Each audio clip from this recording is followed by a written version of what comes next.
Good afternoon and welcome to tonight's presentation. So much of the Cantu community is in lockdown or under some level of restrictions. And as a result of that, we've had a big change in our activity levels. A lot of that being due to reduced access to gyms or obviously, the change in how we're actually operating our current Cantu program. So typical exercise routines have changed.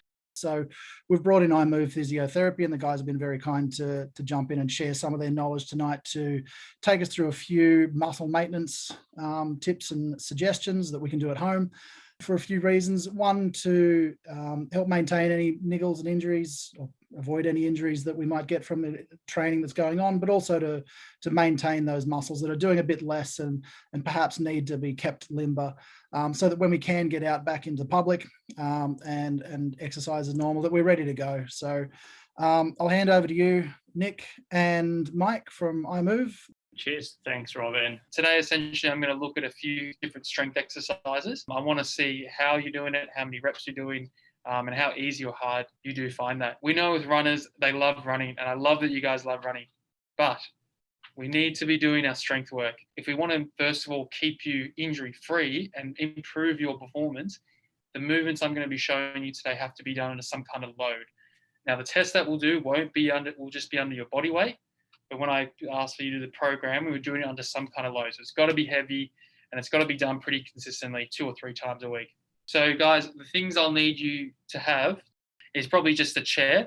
And I'm just going to use Mike as a dummy to do this movement. Ideally, a chair that doesn't roll away. Something quite sturdy. So the first test we're going to be doing is what we call a single leg elevated glute bridge test.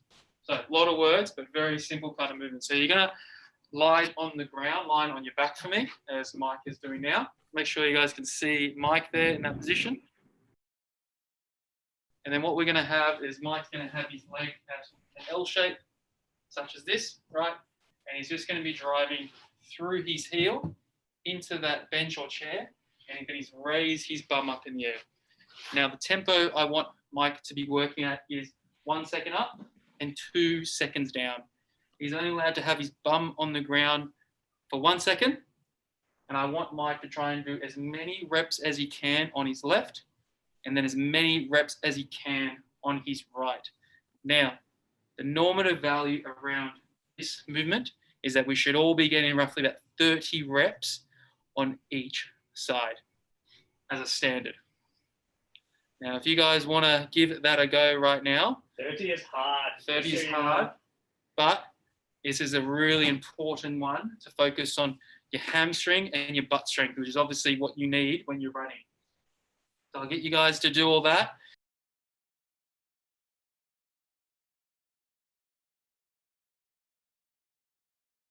And then when you finish, can you pop in your scores? So just write how many you did on the left and then how many you did on the right. I found that absolutely full on in both hamstrings, actually. Mm-hmm. Yeah. So for us, I would say that's an indication that this is an area of the body we need to really strengthen, is through those hamstrings, and through those gluteal muscles. So that's an exercise you should definitely implementing 2 or 3 times a week. So on alternative days to your running. And you'll always find that like one side tends to be not as strong as the other side. Yeah. Like for me, it's my left side. My left side's like I did 24. My right, I got to 30. Yeah. So there's definitely a bit of a left to right difference. Next one we'll have a look at is more looking at your quad strength. And this is what we call a single leg squat. Now, we'll be doing this on a chair or on a bench, but we want to be finishing at roughly about a 90-degree angle. So I'll get Mike to demonstrate that one again. And pushing up. And again, that same tempo rule applies. 2 seconds down, 1 second up, and your bum shouldn't be on the ground for longer than a second. If it's there for longer than a second, the test is over. So you can't sit there for ages. So Mike can't sit there for ages, have a tea, then go up again. He's got to be constantly moving. The normative value for this one is 20 reps on each side. And that's usually a good normative target to hit. And you want to try to control that movement all the way down and not sort of up in the last bit, and really try to control that movement. So we're going to see if you can get to 20 on either side. And the lower that chair is, the harder it is, of course. And again, you find here that one side will be harder than the other side. Yeah. For me, again, this is my left side's the weak side. So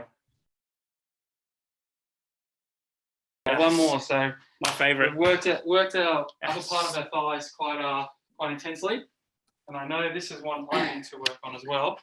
Being more of a gym goer than runner, but I do run as well. Is a single leg calf raise test. So ideally, popping your shoes off. No shoes is better. Up on those tippy toes and back down. So it's 2 seconds up, 2 seconds down, and then again, no more than a 1 second rest at the bottom. Yep. And then the goal again is to hit 30. 30 reps on each side. 30 on each side. But be honest with yourself here. If your knee starts buckling and bending and your calf is just on fire, call it and go, call that to me. Can we hold on to something, or is it just? Please hold on to something. Hold on. Oh, okay. Balance. Okay. Buckles, and you need to propel yourself forward as such. I like to do it like with my hands against the wall, 2 hands against the wall, and then that just gives me time to focus on just strength and not balance. Like the big thing, if there's a significant difference of more than sort of 10-15%, that's where you want to go, hey, I need to work on this. If it's like 28 and 26, we're like, same. So like we talked about, it's not the total indicator return to running, or you need to be hitting these numbers to run. It's just something to keep in the back of the mind to work on.